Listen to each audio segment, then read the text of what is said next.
the FBI starts sniffing around, starts digging around, starts flipping through pages, looking into the WNBA. The whispers started as nothing more than fan frustration. Missed calls, inconsistent whistles, moments that didn't make sense. But then, something changed. Those whispers turned into questions, and those questions caught the ear of the one agency that never ignores patterns. The FBI. They started sniffing around, flipping through reports, cross-checking footage, and interviewing referees who suddenly seemed uneasy. For months, fans joked online about bad officiating in the WNBA, but what no one expected was that the same league celebrating its biggest season in history would soon find itself under federal scrutiny. And at the center of it all stood one name: Caitlin Clark, the rookie phenom who transformed arenas into sold-out spectacles, who drew millions of new eyes to women's basketball, who changed the conversation entirely. She wasn't just a player, she was a movement. But now, she's also the player caught in the middle of a potential scandal that could reshape the league forever. According to multiple referees who have now come forward under oath, the WNBA itself may have been influencing how certain games were called. The direction, they say, came from the top, straight from the office of Commissioner Cathy Engelbert. The allegations are staggering.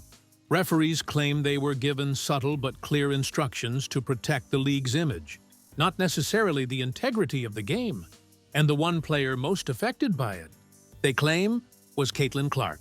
At first, it sounded impossible. Why would the league undermine the player responsible for its biggest surge in popularity? But as investigators began connecting the dots, a disturbing pattern emerged. This wasn't about poor officiating anymore. This was about control. Referees testified that they were instructed not to call every foul against opponents, guarding Clark too physically. To let it play. They described meetings, guidance, and messaging that all pointed toward one underlying goal: keep the league balanced. Don't let one player dominate headlines. Don't let one superstar become the face of everything overnight. Keep the competition close, even if the play on the court said otherwise. And that's when it all started to unravel. When news of the sworn referee statements hit the public, it didn't feel like a leak. It felt like a detonation.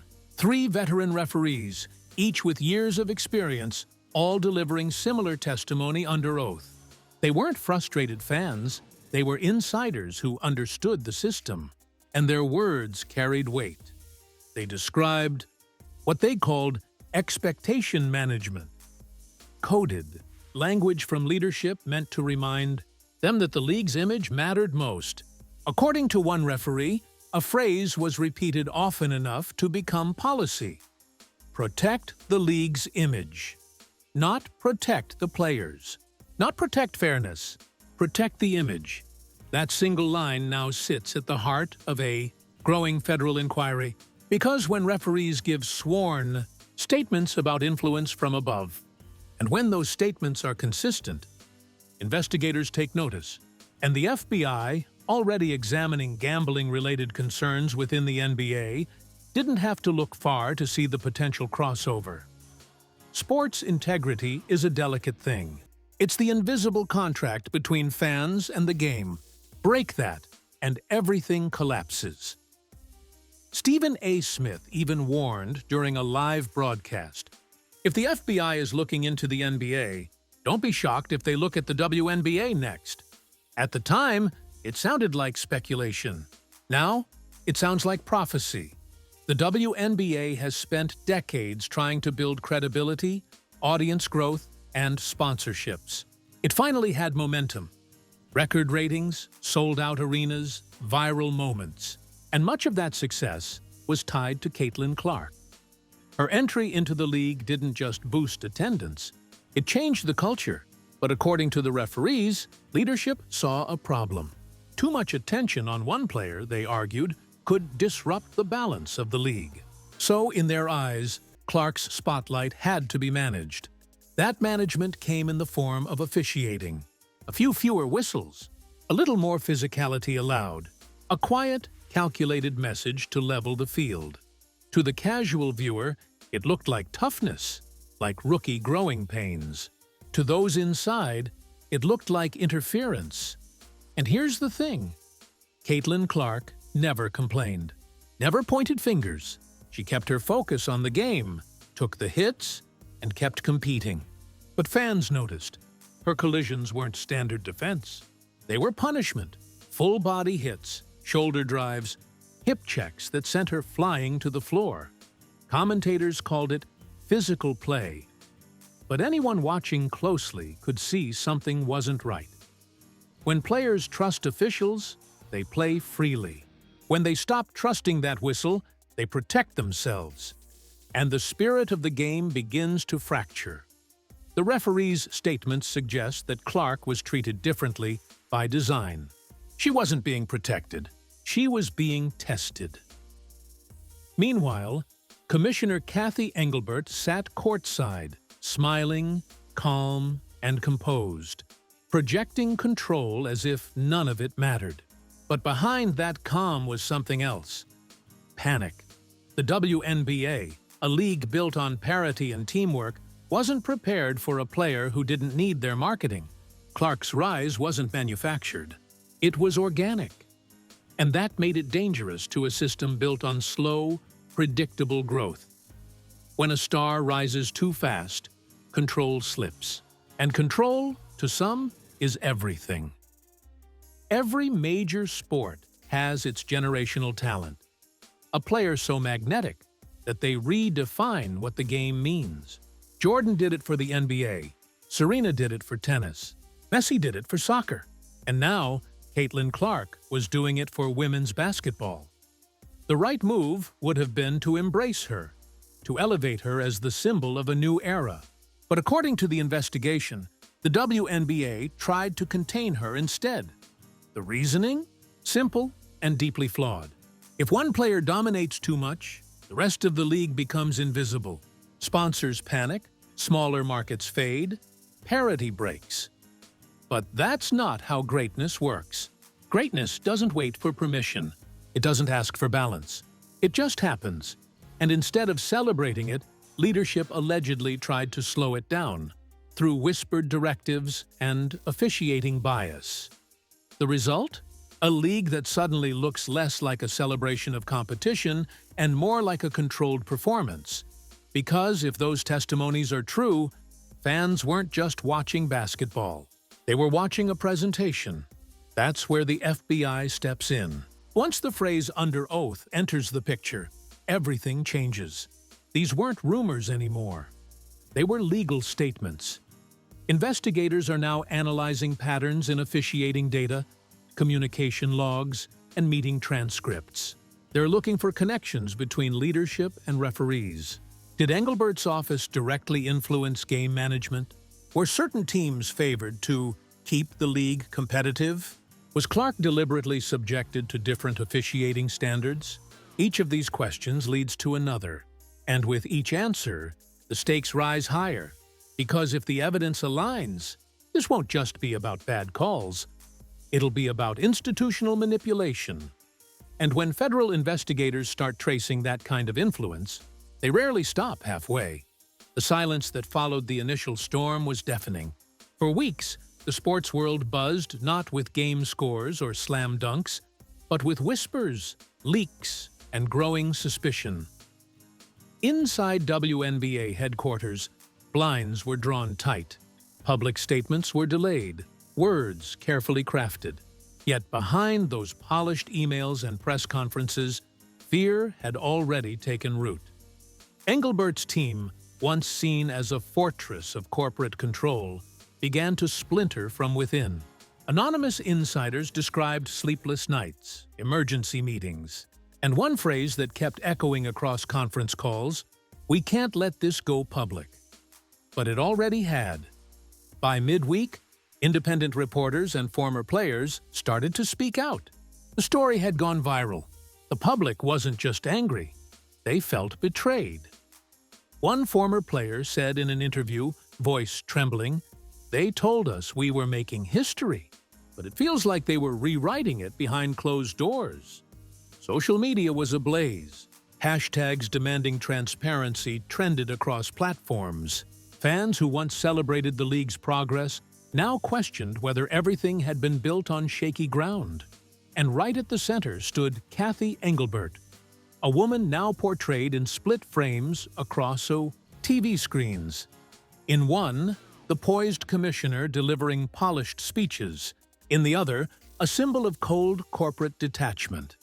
Every frame told the same story. The face of the league was cracking. Sources from inside the WNBA's Manhattan offices described a scene more chaotic than any locker room after a playoff loss. Phones rang endlessly. Advisors clashed over crisis strategies, and public relations teams worked overtime to manage the growing backlash. One insider later revealed, the strategy wasn't to tell the truth. It was to contain it, a chilling sentence that would come to define this entire chapter. The league's leadership tried to pivot, announcing new transparency initiatives and promising reviews, but for many, it was too little, too late. Players began to distance themselves. Sponsors started to quietly re-evaluate partnerships. And journalists, once dismissed as sensationalists, now had a trail of emails, testimonies, and data to back their claims. The game had changed, and this time, the WNBA wasn't holding the ball. Cathy Engelbert had built her reputation on being unshakable. A former Deloitte CEO known for keeping calm amid chaos. But this wasn't a quarterly earnings dip. This was a cultural implosion. Close associates say Engelbert became withdrawn. Meetings that once inspired confidence now ended in tension. She reportedly said to a confidant, "It's not about the league anymore. It's about survival. Survival. Of image, of legacy, of control." Each public statement seemed to dig a deeper hole. Each appearance fueled more outrage. Reporters began camping outside WNBA offices. Late-night shows made her the punchline. And still, Engelbert held her composure, though her eyes told another story, one of exhaustion, denial, and quiet fear. Then came the leak. A confidential report surfaced, allegedly exposing internal discussions that contradicted the league's public statements. Screenshots flooded the internet. Within hours, the narrative shifted from allegations to confirmation. One headline summed it up perfectly. The WNBA's dirty laundry is no longer hidden. Players who had remained silent now felt vindicated. A former league executive stated, "We all knew something wasn't right, but nobody wanted to be the one to say it." The league went into full damage control, but the court of public opinion had already delivered its verdict. Beyond basketball, the story hit something deeper. Fans, particularly young women who saw the WNBA as a beacon of empowerment, felt betrayed. The league's brand, once synonymous with progress and equality, now carried the weight of hypocrisy. Media outlets called it the biggest crisis in women's sports since Title IX. Podcasts, talk shows, and YouTube creators dissected every clip, every word, every timeline inconsistency. And just like that, a movement that had once inspired millions was now being questioned from every angle. This wasn't just about Engelbert anymore. It was about trust. Could fans trust the league again? Could players trust their leadership? Or was this the beginning of an irreversible fracture between the institution and its audience? Behind closed doors, a power struggle began. Some executives urged Engelbert to step down for the good of the league. Others argued that removing her would be a public admission of guilt. Both sides had one thing in common: panic. One insider leaked that Engelbert's tone during meetings had shifted dramatically. Gone was the confident leader. What remained was a defensive, isolated figure. She wasn't fighting for the league anymore, the source said. She was fighting for herself. The board debated emergency restructuring. Lawyers drafted contingency plans. PR consultants proposed a televised apology campaign. Nothing worked. The story had outgrown their control. Then, the moment came. Major outlets broke the story that the league's sponsors were threatening to withdraw unless major leadership changes occurred. The statement was subtle, but powerful. We believe in the WNBA's mission, but accountability is non-negotiable. Those words sent shockwaves through the sports world. Within hours, reporters gathered outside the league's headquarters, cameras rolling, waiting for a sign. When Engelbert finally appeared, escorted by advisors, her expression was unreadable. She stood before the microphones, took a breath, and began. The WNBA was built on resilience, and today, that resilience will be tested again. But the tone was hollow. Viewers noticed the stiffness, the lack of genuine emotion. It wasn't the voice of a leader. It was the voice of someone cornered. At first, some sympathized with her. They saw a woman under immense pressure, leading through a once-in-a-generation crisis. But sympathy quickly turned to anger. As more inconsistencies emerged, the public saw Engelbert not as a victim, but as the architect of her own downfall. Talk shows replayed clips of her past interviews side by side with leaked statements. Every contradiction, every deflection, every hint of dishonesty became viral content. It was a modern-day media trial, and Engelbert was losing. By the following week, the league was in chaos. Sponsors paused campaigns, players voiced frustration, and the board convened for what insiders called the longest emergency session in WNBA history. The outcome? A quiet, carefully worded resignation. Cathy Engelbert stepped down to focus on personal matters. But everyone knew the truth. It wasn't a choice. It was the inevitable consequence of silence, misdirection, and power left unchecked. In the days that followed, the WNBA scrambled to restore its image. Interim leadership promised a new era of transparency. Public relations firms flooded media outlets with messages of hope, renewal, and accountability. But rebuilding trust isn't a marketing campaign. It's a long, painful climb. Players remained cautious. Fans were skeptical. And Engelbert? She vanished from public view, declining interviews and retreating into private life. The story faded from headlines, but its shadow lingered. In the end, this wasn't just about one woman or one league. It was about power, responsibility, and the dangerous comfort of silence. For years, the WNBA preached empowerment and equality, and in many ways, it delivered. But somewhere along the line, the message blurred. The image mattered more than the integrity behind it. The final line of a viral commentary video summed it up best. If you build something powerful, protect it with honesty, or it will destroy itself.